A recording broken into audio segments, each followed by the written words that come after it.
Hello and welcome to OSET bikes tutorials and challenges. During the coming weeks and months, due to the coronavirus, we'll be doing tutorials to help you improve whilst you're stuck at home in your garden. And for our first one, we're going to be doing proper stance on the bike with levers and where to put your feet on the pegs, as well as just where to stand. Right, with trials, you want to have your tyre pressure fairly low if you're riding in competitions. Obviously a bit harder if you're doing big jumps and more street style stuff where there are sharp edges. On your feet, you're doing all the adjustment through your feet, so small movements make a big difference, but as you can see, when you lift your foot off, you become quite unstable as all of your weight is being transferred through to the other leg, so you're having to compensate by moving it around. Right, with your levers, you want to have one finger on each brake. Depending on how quick you want it, you go further in towards the master cylinder if you want it quick, further out if you want the action a bit slower.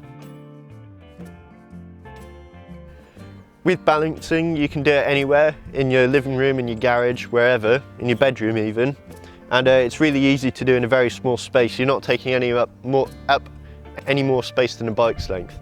To learn this, what you do is you find a wall or something that you can push your front wheel up against if you begin leaning, as Elliot will demonstrate. Lean over. And then he's using the wall to kind of counterbalance the mistake he's made.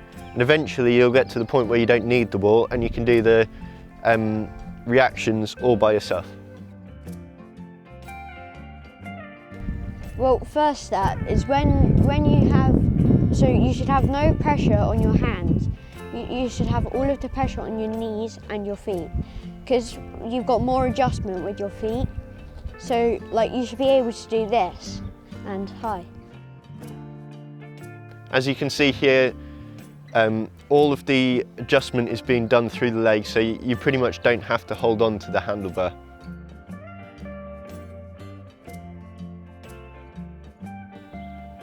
Right, as you can see, with one hand he's having to do minimal adjustment with his feet, but when he takes both hands off, he's having to do more with his arms to counterbalance, but he's still doing very small movements with his feet to keep him upright. This is a great way to learn how to balance, and it improves your riding in general, because when you get into a competition, or anywhere in fact, you just feel more balanced. Right, for this we're going to have a little challenge. You can do this if you have a brother or a sister just trying to learn balancing. This will also help. Just try and knock each other off basically, to see who can stay on the longest. This comes into effect when you're in a section and you hit a rock, or you just have to adjust.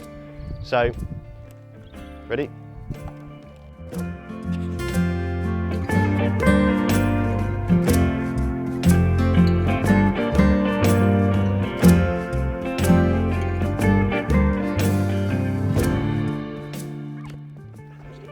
Right, and without knocking each other off, the challenge is to see how long you can keep balance for.